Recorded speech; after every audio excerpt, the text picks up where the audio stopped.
അതെ, എല്ലാവരും സുഖമായിട്ടിരിക്കുന്നോ? നമുക്കാണെങ്കിൽ ഇന്ന് ചിക്കൻ ബിരിയാണി ഉണ്ടാക്കിയാലോ? എൻ്റെ സ്റ്റൈലിലുള്ള ചിക്കൻ ബിരിയാണി കേട്ടോ. അപ്പോൾ ഞാനാണെങ്കിൽ കുക്കറിലാണ് റൈസ് ഉണ്ടാക്കുന്നത്. അപ്പോൾ ഞാൻ കുക്കർ വെച്ചിട്ടുണ്ട്. അപ്പോൾ ഇച്ചിരി നെയ്യ് ഇടുവാണേ. അപ്പോൾ ഞാനാണെങ്കിൽ കുക്കറിനകത്ത് നെയ്യ് ഒഴിച്ചിട്ടുണ്ട്. ഇനിയിപ്പോൾ ഞാൻ കുറച്ച് മസാല ഇടുക കേട്ടോ.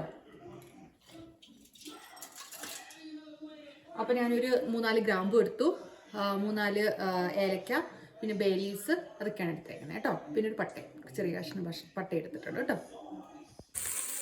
അതെ, ഞാൻ എന്നിട്ട് മസാല ഇട്ട് കഴിഞ്ഞിട്ട് ഞാൻ റൈസ് 15 മിനിറ്റ് സോക്ക് ചെയ്തിട്ട് അത് ഇതിനകത്തേക്ക് ഇട്ട് ഞാനൊന്ന് ജസ്റ്റ് ഒന്ന് ഇതാക്കുവാണ് കേട്ടോ.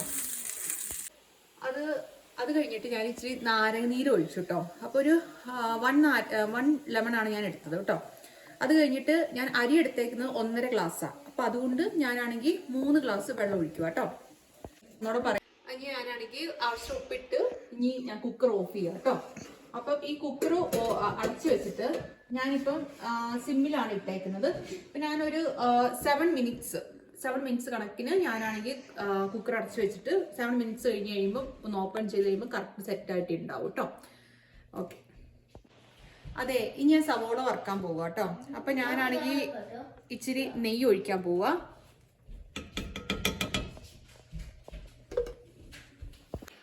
ഇച്ചിരി നെയ്യ് ഒഴിച്ചായിരുന്നു. അത് കഴിഞ്ഞിട്ട് ഞാൻ ഇച്ചിരി എണ്ണയും കൂടെ ഒഴിക്കുക കേട്ടോ.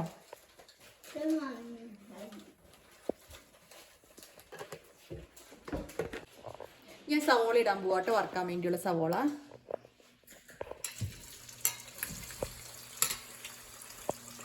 അപ്പോൾ ഇതിനു വേണ്ടി ഞാൻ കുറച്ച് വലിയ സവോള എടുത്തത്, ഒരു 1.5 സവോള എടുത്തിട്ടുണ്ട് കേട്ടോ വറുക്കാൻ വേണ്ടി.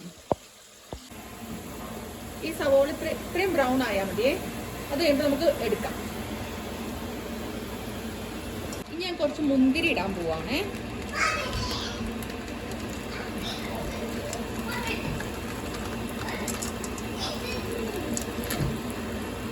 നമ്മുടെ റൈസ് ആണെങ്കിൽ നന്നായിട്ട് ആയിട്ടുണ്ടേ. അപ്പൊ നമ്മുടെ സവോള വറുക്കാൻ വേണ്ടി എണ്ണ എടുത്തില്ലേ, ആ എണ്ണയും നമ്മൾ നെയ്യും കൂടെ ആഡ് ചെയ്തായിരുന്നല്ലോ, അത് ഇച്ചിരി എടുത്ത് നമ്മൾ ഇതിനകത്തേക്ക് ഒഴിക്കാം കേട്ടോ. അപ്പൊ നമുക്ക് ചിക്കൻ ഉണ്ടാക്കാൻ തുടങ്ങാമേ. അപ്പൊ ഞാൻ സവോള വറുത്ത എണ്ണയുണ്ടല്ലോ, ആ എണ്ണയാട്ടോ എടുത്തേക്കുന്നത്. അപ്പൊ നെയ്യും എണ്ണയും കൂടെ മിക്സ് ആണല്ലോ, അപ്പൊ അതിനകത്തേക്ക് കുറച്ച് സവോള ഇടുവാണേ. സവോള ഒന്ന് വഴണ്ട് വന്നു കഴിഞ്ഞപ്പോൾ ഞാനാണെങ്കിൽ ഒരു 3 സ്പൂൺ ജിഞ്ചർ ഗാർലിക് പേസ്റ്റ് ഇട്ടു കേട്ടോ. അത് കഴിഞ്ഞപ്പോൾ ഞാനാണെങ്കിൽ കാശ്മീരി മുളക് പൊടി ഇടുന്നത്, അതുകൊണ്ട് ഞാൻ കുറച്ച് പച്ചമുളക് ഇടുവാണേ.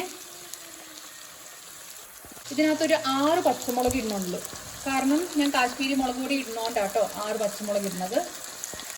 അത് കഴിഞ്ഞിട്ട് ഞാനാണെങ്കിൽ കുറച്ച് ടൊമാറ്റോ ആണെങ്കിൽ ഇങ്ങനെ പേസ്റ്റ് ആക്കി വെച്ചിട്ടുണ്ടായിരുന്നേ, അപ്പോൾ അതിടാൻ പോവാ കേട്ടോ. അപ്പോൾ ടൊമാറ്റോ ഞാനാണെങ്കിൽ 1 ടൊമാറ്റോ ആട്ടോ എടുത്തത് പേസ്റ്റ് ആക്കാൻ വേണ്ടി. പിന്നെ അത് വഴണ്ട് വന്നു കഴിഞ്ഞപ്പോൾ ഞാനാണെങ്കിൽ ഇച്ചിരി മഞ്ഞൾപ്പൊടി ഇടുവാണേ.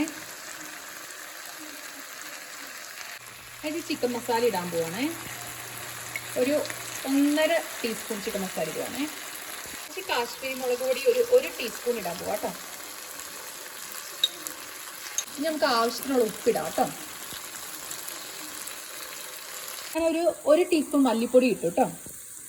അതെ, ഞാനാണെങ്കിൽ ചിക്കൻ ആണെങ്കിൽ ഒരു മണിക്കൂർ മുന്നേ ആണെങ്കിൽ ചിക്കൻ ഇച്ചിരി മഞ്ഞപ്പൊടിയും ഇച്ചിരി വിനീഗറും കൂടെ ഇട്ട് ഇച്ചിരി ഉപ്പൊക്കെ ഇട്ട് ഞാനൊന്ന് പെരട്ടി വെച്ചായിരുന്നു. അപ്പൊ അത് ഞാൻ ചിക്കൻ ഇടാൻ പോവാ കേട്ടോ.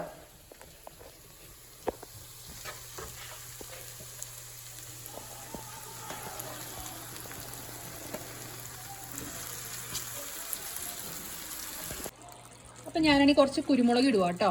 ചിക്കൻ ഒരുവിധം വെന്ത് വന്നു, അപ്പം ഇച്ചിരി കുരുമുളക് പൊടി ഇടുവാണേ.